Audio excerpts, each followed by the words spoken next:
खुशामदीद। आज हम मिलकर पढ़ने के कुछ ऐसे तरीके सीखेंगे जो अक्सर टॉपर्स इस्तेमाल करते हैं। तो चलें देखते हैं कि कब, क्या और कैसे पढ़ना है ताकि सीखने का पूरा अंदाज ही बदल जाए। आइए शुरू करते हैं। अच्छा, तो एक छोटी सी पहेली से बात शुरू करते हैं। जरा सोचें कि कोई शख्स ट्रेन का टाइम टेबल देख रहा है तो ये एक बहुत ही आम सा काम है ना? लेकिन क्या कभी सोचा है कि ये पढ़ने की कौन सी किस्म है? बस यही सवाल हमें पढ़ने की 4 जबरदस्त तकनीकों की तरफ ले जाएगा। देखें, असल बात यह है कि पढ़ने का कोई एक ही जादुई तरीका नहीं होता, बल्कि हमारे पास समझें कि 4 अलग अलग टूल्स का एक जहनी टूल किट है। हर टूल एक खास काम के लिए बना है और एक अच्छे पढ़ने वाले की यही पहचान है कि वो सही मौके पर सही टूल इस्तेमाल करना जानता है। तो आइए अपने इस टूल किट का पहला खाना खोलते हैं। यहाँ हम बात करेंगे रफ्तार और तलाश के फन पर, मतलब वो तरीके जो हमें मालूमात के ढेर में से काम की चीज तेजी से निकालने में मदद देते हैं। हमारी पहली तकनीक है सरसरी मुतालिया, या जिसे अंग्रेजी में स्किमिंग कहते हैं। इसका सीधा सा मतलब है किसी भी तहरीर पर एक तेज नजर डालकर उसका मरकजी ख्याल समझ लेना, बिल्कुल वैसे ही जैसे किसी फिल्म का ट्रेलर देखकर पूरी कहानी का अंदाजा हो जाता है। मकसद हर लफ्ज पढ़ना नहीं, बस ये जानना है कि आखिर बात हो किस बारे में रही है। और मजे की बात यह है कि हम सब ये रोज करते हैं, शायद बिना सोचे समझे। जैसे अखबार की सिर्फ सुर्खियां देख लेना, ये जानने के लिए कि आजकल क्या चल रहा है, या फिर किसी ईमेल को जल्दी से देखकर ये पता लगाना कि भाई भेजी किसने है और क्यों। ये सब स्कीमिंग की ही मिसालें हैं। उसके बाद आती है स्कैनिंग। अब ये स्किमिंग से बिल्कुल अलग है। स्कैनिंग का मतलब है किसी एक खास चीज को ढूंढना, जैसे कोई नाम, कोई तारीख या कोई नंबर। ये समझ लें कि ये हमारे दिमाग का अपना सर्च इंजन है। नजरें बाकी सब कुछ छोड़कर सिर्फ उस एक चीज को तलाश करती हैं जिसकी हमें जरूरत है। स्कैनिंग की मिसालें भी हमारी जिंदगी में हर जगह हैं, जैसे कैलेंडर पर किसी की सालगिरह की तारीख ढूंढना, ट्रेन के चार्ट पर अपना सीट नंबर तलाश करना, या फिर डिक्शनरी में किसी खास लफ्ज का मतलब देखना। इन सब कामों में हम असल में स्कैनिंग ही कर रहे होते हैं। अच्छा जी, अब हम अपने टूल किट के दूसरे हिस्से की तरफ आते हैं।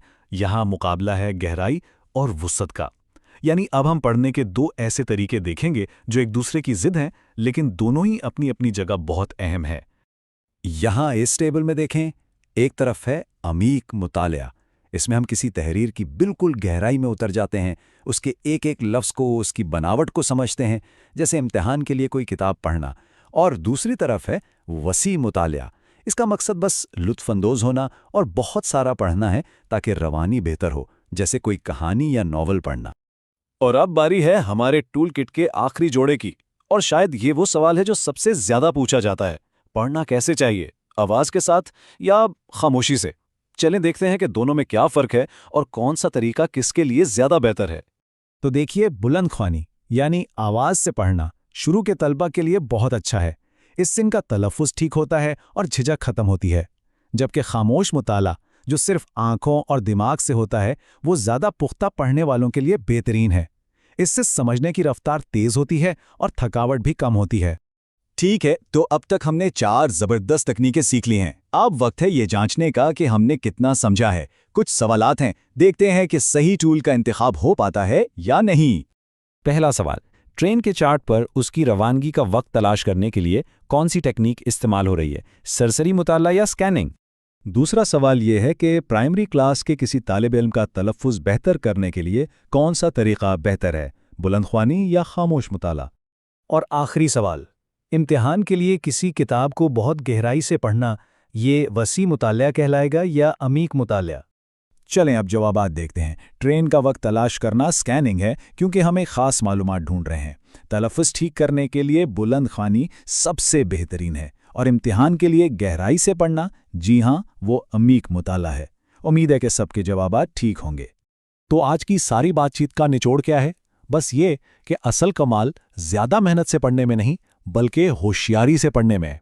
और अब हमारे पास वो टूल किट है जिससे हर सूरत हाल के लिए सही टेक्निक का इंतखाब किया जा सकता है।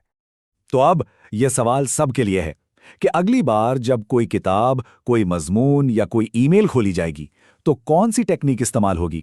क्या सिर्फ सरसरी जायजा लिया जाएगा, कोई खास चीज स्कैन की जाएगी, गहराई में जाया जाएगा, या सिर्फ पढ़ने का लुत्फ उठाया जाएगा? इंतखाब अब हमारे अपने हाथ में है।